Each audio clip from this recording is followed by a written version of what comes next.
Hello, everyone, and it's good to see you again.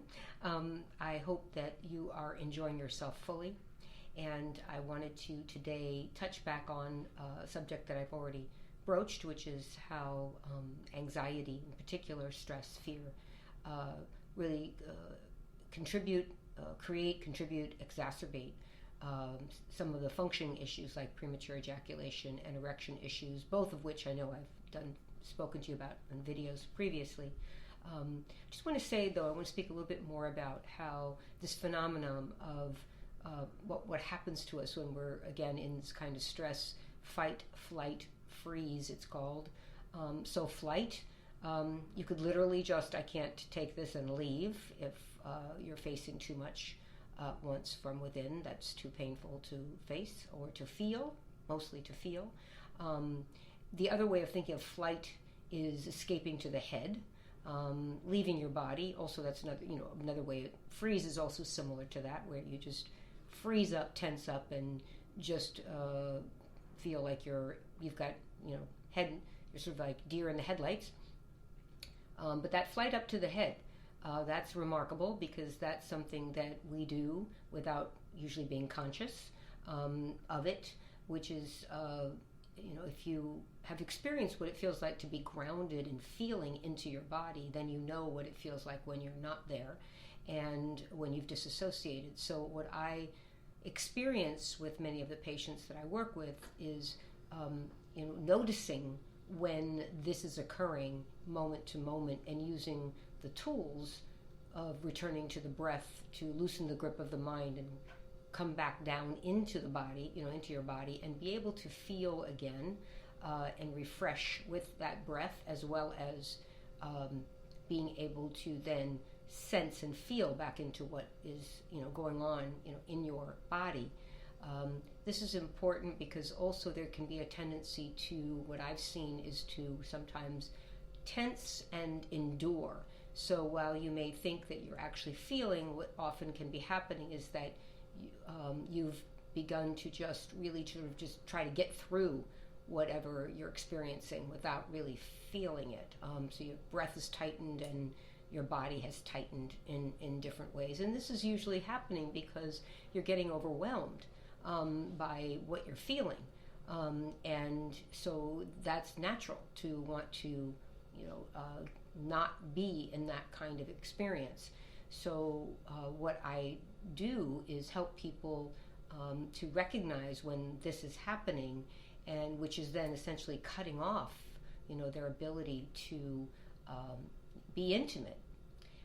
And that is, again, something that I witness over and over and over again, how this kind of primal thing really we experience it. So I will leave it there. Hello, and I'm going to speak specifically about how two functioning issues that men have, premature ejaculation and erection difficulties, that can mean getting an erection, keeping an erection, fear of losing an erection anytime during, being in sexual play, not necessarily in intercourse, but maybe all these things. So I want to talk about how I've discovered that one can lead to the other and the other can lead back to the first one. So that sounds strange, but what I mean is, so when a person is experiencing premature ejaculation, meaning, like, as I shared before, anywhere from few seconds to 3 minutes, it's usually a lot less than 3 minutes, but if that's what's happening, when you've just lost touch of where you are and you spike and that's it, in terms of your arousal. What can happen, or what does happen with the process that I help people with who have this challenge, is to, as I've shared before, learn how to, with the tools and the coaching through it, arousal navigation, learn how to hang out in higher levels of arousal, and so that they will become more accessible and just where you can breathe into and not be afraid that you'll lose control. So that's practice. What can happen, though, interestingly enough, is that once a person has gained I guess self-mastery in this way, like has really been able to stay longer in heightened levels without ejaculating. It's interesting, but what can start to then creep in is a worry about, well, will I be able to, now that I'm lasting longer, will I be able to maintain the erection? So sometimes erection difficulties can be on the other side of that. Now I am lasting longer. Sometimes people's need to ejaculate early, yes, it's very physically ingrained as a mechanism, but at the same time, it can also sometimes be this other fear behind it that, well, you know what, I've had trouble keeping erections, so maybe I just need to ejaculate quickly while I've got it, you know, kind of thing. So that's another way that erection difficulties can show up, that they came out of a fear of PE and of premature ejaculation, and the other way that I just said, which is, and you can start lasting longer, and then you're like, now I'm going to start worrying. And often the worry is a big part of the self-fulfilling prophecy of what creates and continues erection issues to continue, just to be nonstop and to be circuited, you know, like wired, that thinking.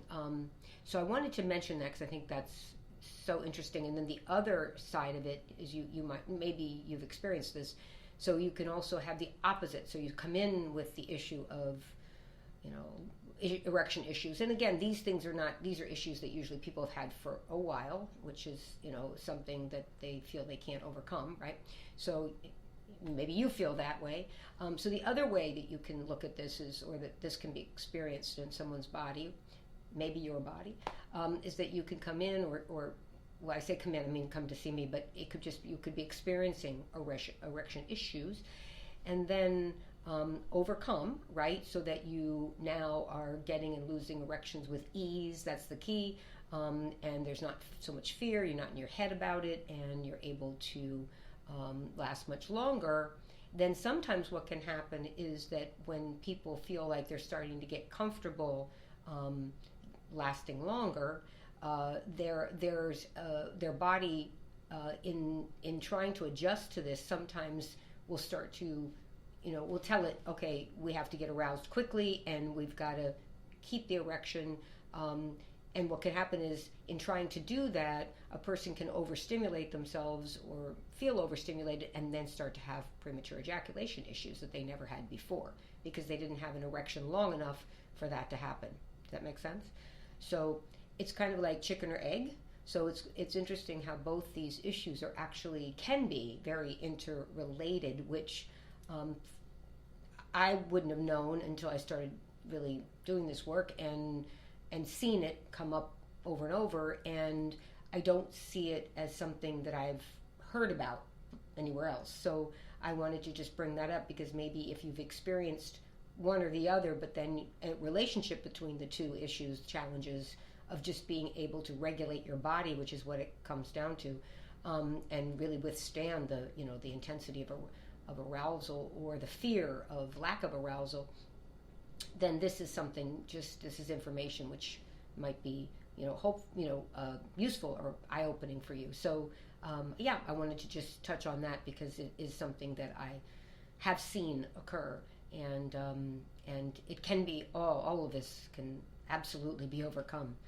So I'll leave you there. Thank you.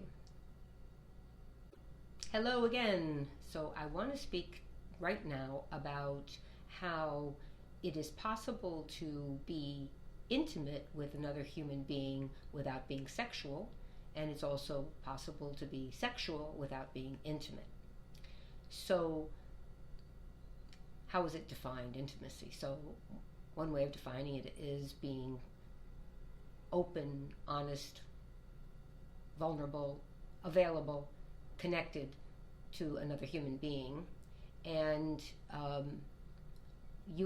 one can experience that by an embrace, being held, being close, touching, talking, really just sharing on a very deep level, and that can be very fulfilling and richly rewarding, and it may not involve penetration or really much sexual play. It might, but it doesn't necessarily have to. And one of the things that I've learned that can help create this way or this experience is by breathing, using the tools, focusing what you're actually feeling, but also slowing down so that the arousal or the fear isn't driving you, and you're not having to make it about a goal. Like, I have to have an orgasm, or my partner has to have an orgasm, or I have to make them feel good. I have to perform. That's how men speak. I've never heard a woman say that, but all these things, right? So that's pretty interesting, right? And then on the other side of it, one can be engaged in sexual activity, right? Oral sex, intercourse, penetration, all that stuff. You can be doing many things physically with your body, with another person's body.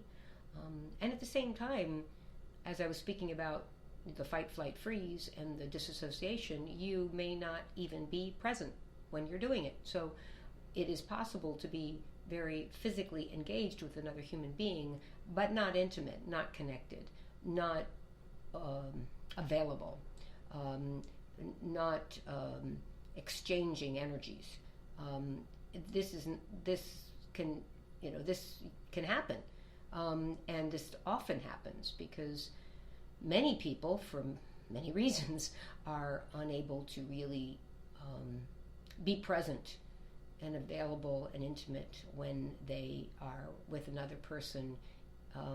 So that's the way. It's kind of similar to the last, or one of the other videos, which is about how PE and ED, or premature ejaculation, erectile dysfunction, I say erection difficulties because it's a pretty broad range, can be like chicken and the egg, very similar, or one can cause the other and the other can cause the other, depending. Same way with this, it's interesting that you can be intimate without sexual, physical play, and vice versa. And so I just wanted to point that out because often it's confusing. Many people immediately think that intimacy means that you're being sexual with another person, and being sexual with persons means you're being intimate, but these two are not mutually exclusive. So just wanted to point that out. Thank you.